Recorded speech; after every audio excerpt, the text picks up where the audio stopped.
Well, thank you very much, Randy. Merci, bonjour. It's really great pleasure to be here again with all of you great transit supporters here at the ATU. This has got to be the third or fourth time I've had the pleasure and honor of being able to address you at your international convention. And it's always such a great show of solidarity to see this huge crowd. I wish we could get this many out to our conferences. Well, you know what I'm especially delighted about is your motto for this conference, to secure our future. Because that's what it's really about. It's about our future, which is what I want to address with you here this morning. Not just our future as those who are here today, but the future of our children and our grandchildren. And in that spirit, in the last couple of years, we at the Canadian Urban Transit Association undertook a deep and broad effort to develop a blueprint of what that future should look like. And we decided we wanted to look a generation into the future. That's 30 years to 2040. And that vision is called Vision 2040. The objectives were really very clear. It was to look at all the trends that are out there, economic, environmental, social, political, to look at all the information, to do some research, and to find out what kind of changes we can expect in our communities over that 30-year period, and then determine what public transit can do to play an optimal role to guarantee people's mobility and access to school, to work, to healthcare, to recreation, whatever that may be. And where did we begin? We began with young people. 2 years ago, we held the third Canadian Youth Summit for Sustainable Urban Transportation. And we started with this group of 60 to 80 young people between the ages of 16 and 24, who in 2040 will be in their 40s and 50s. And we asked them, what is your vision? What would you like your communities to look like in 20, 30 years? And what do we need to do to get there? So that was the starting point. Then we went and held broad consultations with our own members, both management and union, with the municipal leaders, with the developers, with the planners, with the broader transportation community, to get their input. And then we field tested that with household names in the Canadian community, former provincial premiers, former federal ministers, former mayors, David Suzuki, who's a world-renowned environmentalist, journalists, broadcasters, economists, academics. We had them look at it, tweak it, give their suggestions, make their changes. We wanted to make sure that this wasn't just something we dreamt up in a back room, that this was an endorsed vision with people who are recognizable across the country saying, yes, it's the right direction. So what do we find? Well, first of all, society is going to look quite different. There's going to be more city growth and probably decline in population in rural areas. There's going to be an aging of our demographic. We're going to have more seniors in the community. We're going to have more immigration. Mobility will continue to be a major issue, especially for seniors who may not be as independently mobile as they are now. There'll continue to be more congestion in our cities. There will be uncertainty about our sources of energy. We will have tackled somehow the environmental challenge, because certainly emissions from cars are going to decrease. There's going to be more electricity used for moving our vehicles around. But ultimately, perhaps the most important finding was that people in general are prepared to change their lifestyles, are going to be more and more willing to change their lifestyles to lower their own carbon footprint. They're going to be more concerned about their own personal commitment to environmental values. And I think that's good for transit. But in order to be there, we really need to be there. So taking all this information, we developed 6 key themes, 6 pillars that we need to work on to really hone and be excellent, to be outstanding at, in order to fulfill our role and get the support of the community in making transit the #1 choice. And here they are, and I'm going to spend just a minute or so on each one to give you a flavor of what everybody who works in transit, everybody who supports transit, everybody who believes in transit needs to commit to. First of all, it's making sure that transit is the centerpiece of our communities. In other words, we need a national policy framework, and we need to integrate transit right in the fabric of the community. And that means transit's at the center of our land use planning. It's the center of our urban design policies, making sure that our municipal folks are thinking transit when they give those approvals and when they develop those new neighborhoods. Secondly, it's all about service. It's got to be top quality. And that means fast, that means frequent, and that means reliable. Whether it's queue jumpers, whether it's traffic signal priority, whether it's improving the frequency, finding new solutions to develop better service in our low-density suburbs, whether it's helping small communities build up and start their first transit system. Thirdly, it's focusing on customers. Let's never, ever forget that the customer is number one. Without the customer, we're nowhere. It's making sure that that customer orientation is ingrained deep down in our organization's cultures.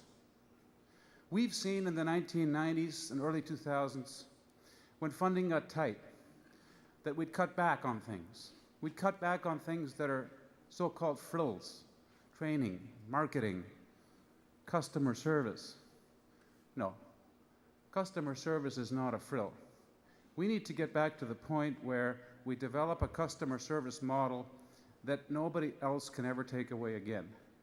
That's so deeply in our whole culture, in our fabric, that when money gets tight, we can't again lose sight of the importance of that customer.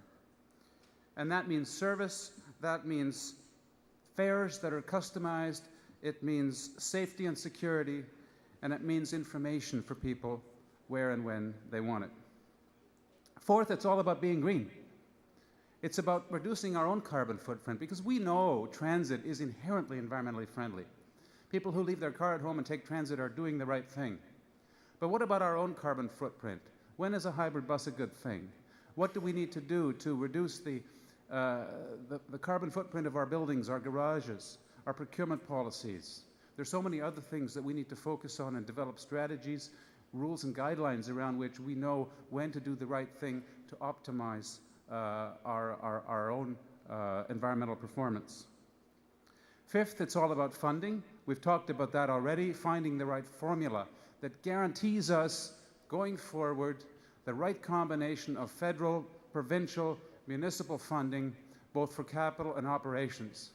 If we don't have that, and if we don't have that without the 1 year begging every year for the next year's budget, we need it 5, 10 years going out, and that's what we're fighting for in terms of the whole strategy that will align and really bring together the different levels of government for both capital and operating. And finally, it's all about sharing and making sure that the best practices, the knowledge is out there, and that we're able to benefit from each other's experience and failures. That we have the right workforce available so that we have a succession plan and make sure that we don't miss the beat when people retire, and we bring in the best possible people for the next generation. So what does all this mean?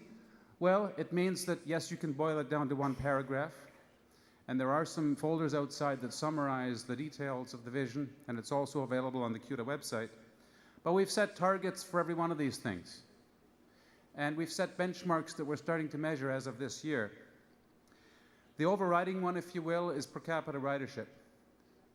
And we've set targets here for different sizes of communities, because obviously it's a different ballgame in a place with 20,000 people than it is in a place with 5 or 10 million.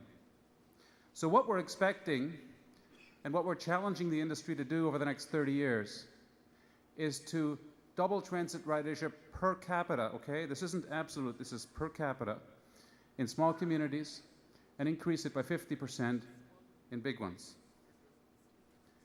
Now, we've all got a role in this, because it's our collective future. It's not just mine or yours or my board's. It's our collective future. Our livelihood depends on it, our jobs depend on it, and the quality of life of our citizens depend on it. So the government has a role, The transit systems have a role, the manufacturers, the private sector has a role, the association has a role, and of course, the union has a role. And I'd like you to think about that, both collectively as the ATU, but also individually in terms of your locals. What can you do in your role to support the elements of this vision? Maybe not all of them, maybe one or two in particular. But I'd like to challenge you to take this message back and think about what you can do, because we're going to be checking in every year, and every 5 years we're going to be tweaking it, looking at what's happened, how things have evolved, and what we need to do to make it a living document. So in terms of our short-term priorities, we're now aligning our internal structures, our national committees, our business plan with the themes of this vision. A year ago, we launched this publicly to the media. We had a great response. And in fact, before we turn to a video that's going to tell this story a little bit differently, I want to quote our Prime Minister, Stephen Harper, who only a few weeks ago responded in saying, and I quote, "Improvements to public transit have a real long-term positive economic impact. Of all the solutions, public transit is the best," unquote. And that's Stephen Harper speaking to you from the heart.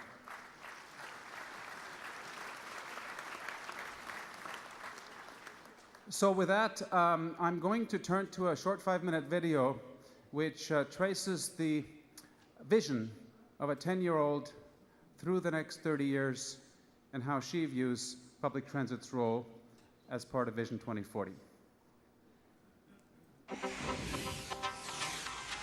The one thing everybody knows about the future is that it will arrive right on schedule.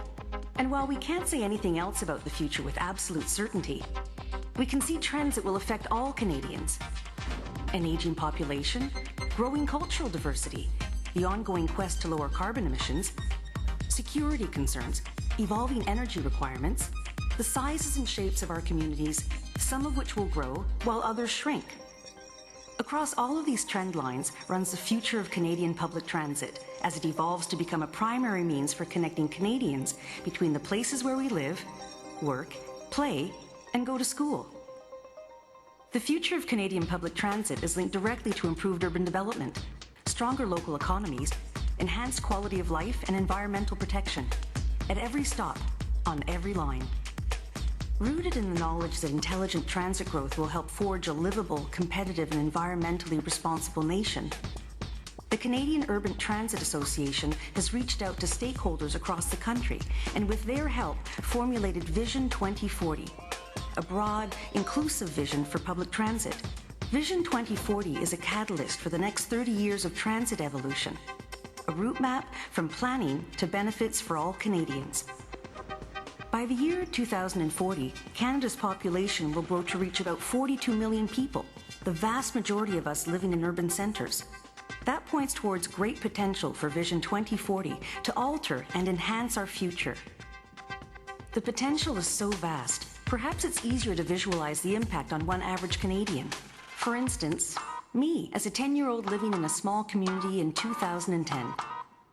In 2010, some of my friends and cousins are living just down my street, while others live further away. All of us relying on public transit to go wherever life takes us.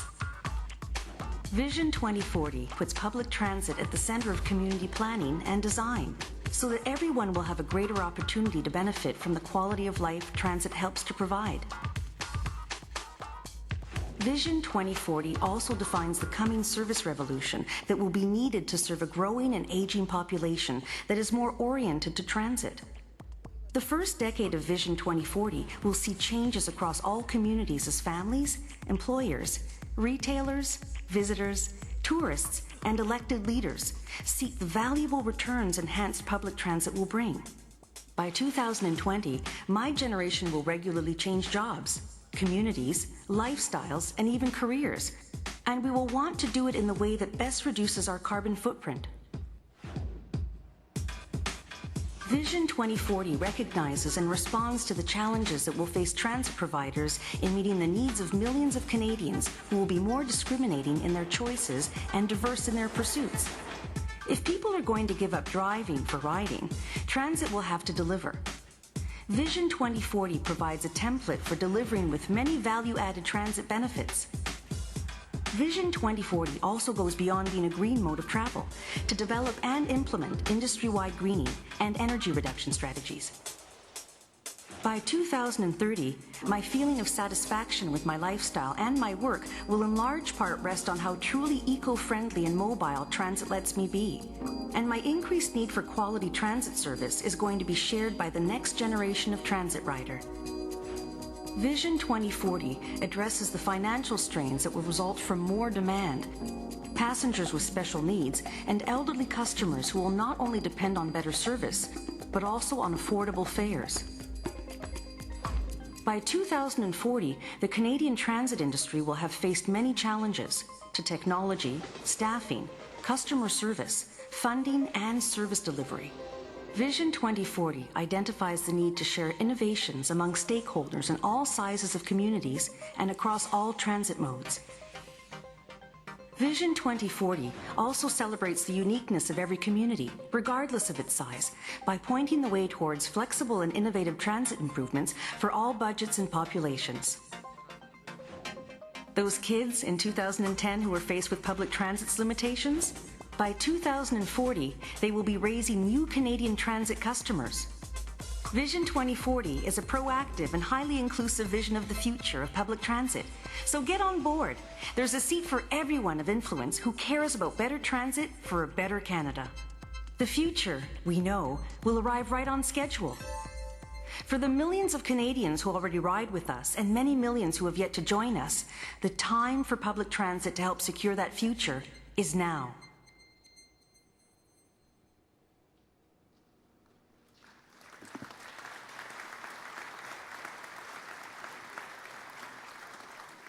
Ladies and gentlemen, I invite you to become more familiar with the elements of this vision.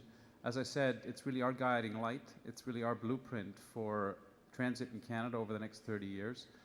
The details are available along with this video and the final report on the CUTA website.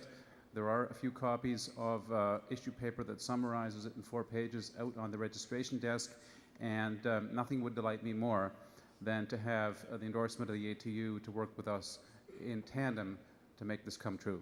Thank you very much for having me here this morning. It's been a real pleasure.